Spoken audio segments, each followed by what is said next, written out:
Alors, la France, la Grande-Bretagne et l'Allemagne ne sont pas contents du tout du programme qu'a commencé, ou le programme qui évolue en tout cas depuis un temps, de l'Iran, de développement de capacités nucléaires. Donc l'Iran, depuis un temps, a persisté dans son programme, malgré les découragements des pays internationaux, vous savez, dans son programme nucléaire. Et ils sont au point maintenant, pas très loin en tout cas, de pouvoir déjà mettre sur pied une bombe nucléaire. Et les gens ne sont pas contents du tout. La France, l'Allemagne et la Grande-Bretagne, ils sont pas contents du tout. Ils disent que l'Iran vise à continuer d'étendre son programme nucléaire de manière qui manque toute justification pacifique crédible.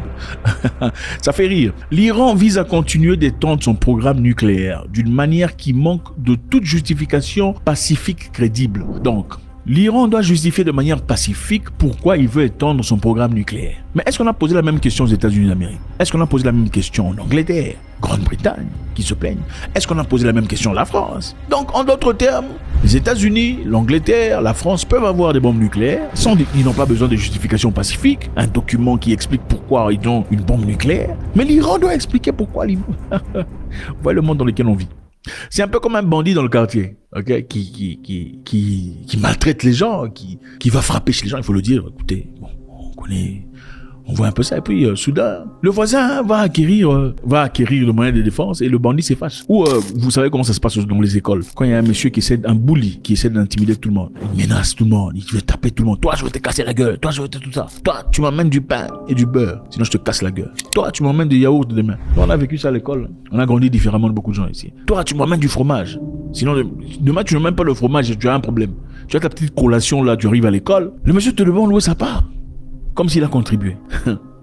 Maintenant, soudainement, quand l'un des garçons à qui il demandait du fromage chaque jour va dans un club de karaté, apprendre à se battre et à se défendre, il se fait « Toi, tu as appris le karaté. Toi, tu feras plus... » C'est un peu ça. Tu dois justifier pourquoi tu apprends le karaté. Ou un bandit dans le quartier, comme je disais précédemment, qui pille, qui vole, qui fait toutes des bêtises. Et puis soudainement, il apprend qu'il y a un monsieur qui a parti acquérir son arme dans le pays où le port d'armes est autorisé. Je sais que la plupart des pays ici, malheureusement. Je suis de ceux qui pensent que le port d'armes est très important pour protéger la famille, pour protéger ses biens. Je pense que c'est très bien. Certains pays en Afrique, on autorise le port d'armes. Il y a très récemment, je tirais tout ça dans une vidéo qu'on a publiée sur Facebook. Beaucoup de gens ici des pays des villages. Vous savez, les pays des villages. Toi aussi, tu vas commencer une rébellion. Toi. Pour eux, quand on voit un homme avec une arme, ils commencent leur réflexion numéro 1, rébellion. Quand quelqu'un a la rébellion à la tête comme effet immédiat, vous pensez que vous pouvez avoir une conversation logique et intelligente? Ce n'est pas possible. Comment pouvez-vous avoir une relation ou une conversation logique avec une personne dont la première chose qui vient dans la tête, c'est rébellion quand il voit une arme? Ce sont des déséquilibrés mentaux. Bon, bref, je tirais parce que je fais partie d'un pays assez développé où on peut avoir ce genre d'histoire. Évidemment, ça fait longtemps que je le fais avec des amis. Voilà. Bref, rentrons dans notre histoire. C'est-à-dire, en quoi c'est différent de l'Iran? Bon, la première question qu'on posera ici, quand est-ce que l'Iran est parti chez quelqu'un frapper à la porte disant qu'il veut commencer la guerre? Quand est-ce que l'Iran est parti en Europe disant France, je veux faire la guerre avec toi? Quand est-ce que l'Iran est parti en Angleterre? Je veux faire la guerre avec toi. Ou nulle part ailleurs. Mais regardons la France. Qu'est-ce que la France a fait en Algérie? Vous connaissez l'histoire. Incroyable. Le nombre d'Algériens qui sont tombés, le nombre de femmes qui ont été prises de force, ce n'étaient pas des Iraniens, c'était les Français qui ont fait ça. Regardons en Égypte ce qu'a fait l'Angleterre. Le nombre d'Égyptiens tombés. Il n'y a aucune nation sur Terre qui a fait des choses aussi atroces que les Britanniques. Il n'y en a pas. Regardez ce qu'ils ont fait en Inde. Incroyable. Ils ont affamé les gens là-bas. Des centaines de milliers de personnes parce qu'ils ont été affamés. Est-ce que les Iraniens ont fait ça? Regardez partout, regardez à Singapour, ils ont été là les Anglais. Partout, en Afrique du Sud, ils ont volé des diamants, ils ont fait des choses incroyables. Comment est-ce qu'ils peuvent dire l'Iran doit donner une justification pacifique crédible de la raison pour laquelle ils sont en train de développer leur développement nucléaire? Bon, moi je pense que on va essayer de réfléchir ensemble. Pourquoi l'Iran essaie d'acquérir tout ça? Vous savez, dans la vie quand vous êtes intimidateur, vous vous léguez en groupe pour intimider les gens, les presser contre mur, les forcer à faire les choses comme vous. À un certain moment, ils se rebellent. Vous avez déjà tapé un chien qui n'aboie pas ou un chien qui n'est pas méchant. Je ne sais pas si vous avez déjà vu ça. Vous savez, le chien, généralement le chien que tout le monde néglige. Celui que tout le monde dit, le chien là, c'est un chien en plastique. Tapez le chien là, mettez-le contre mur. Si vous tapez le chien, vous le mettez contre mur pendant assez longtemps, il va mordre. Il faut jamais bloquer quelqu'un au point où la seule solution qui lui reste, c'est d'être fort. Peu importe ce que vous faites dans la vie. Et ceci est valide dans tout ce que vous faites. Il ne faut jamais bloquer quelqu'un contre un mur au point où être fort est la seule solution qui lui reste. Croyez-moi, la personne sera très forte.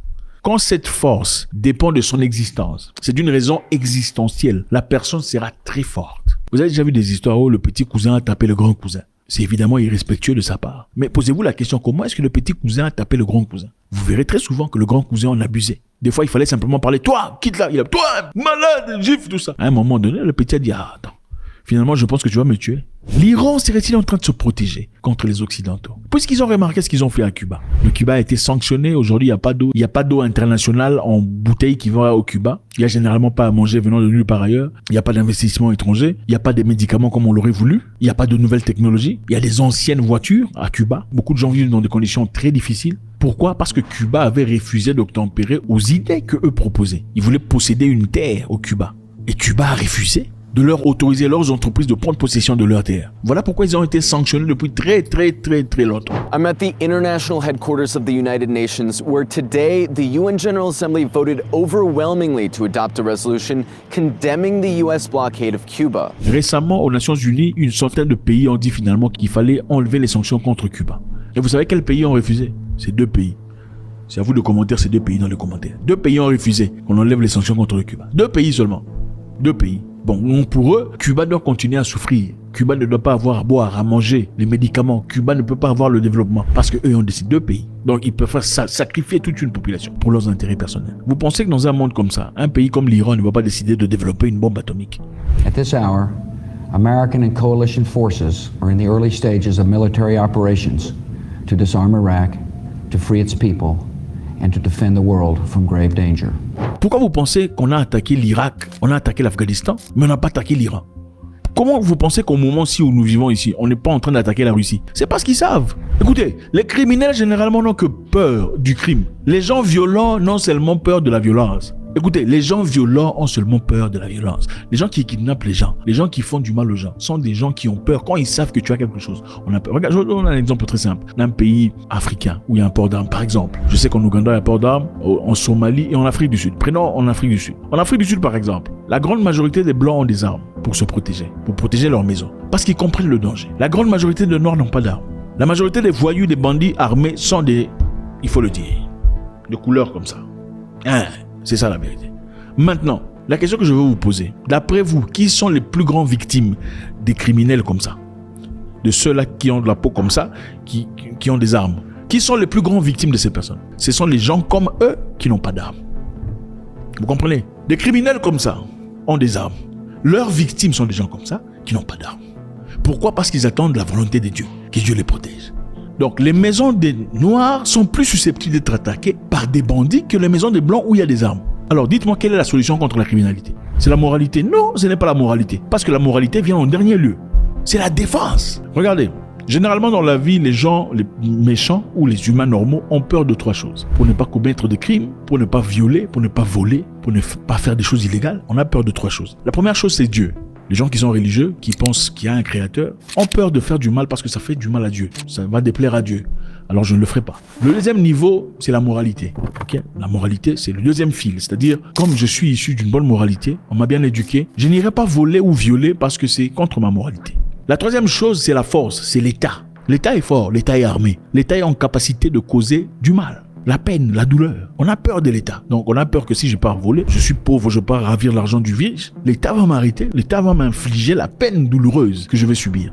Donc les gens ont peur de Dieu, ils ont soit peur de la moralité ou peur de l'État. L'État, c'est l'arme. Malheureusement, l'État des fois vient en retard. Quand les gens viennent devant ta porte pour casser, prendre ta femme de force ou ta petite fille, l'État ne sera pas là. C'est toi qui dois être l'État devant ta maison avec ton fusil et ton arme.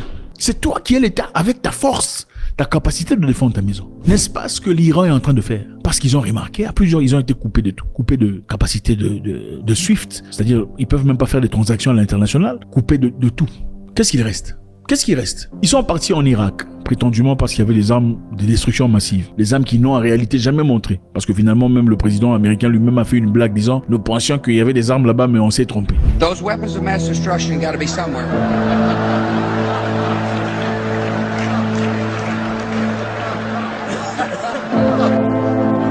Nope, no weapons over there.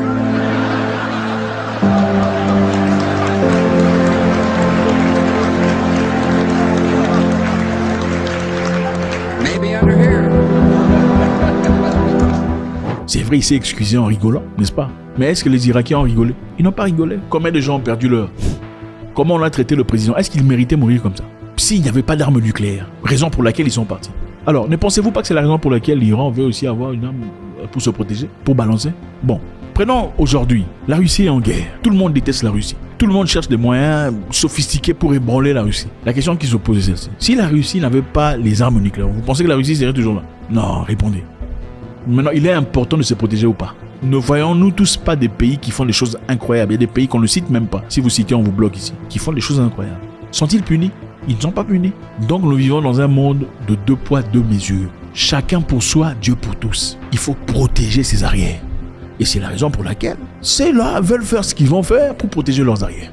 Faites-moi savoir ce que vous en pensez. Est-ce qu'ils ont raison de faire ce développement ou pas? Est-ce que les autres ont raison ou les autres ont quel droit? C'est sur quelle base de droit qu'ils peuvent dire non, vous ne pouvez pas avoir cette histoire, seulement nous. God bless.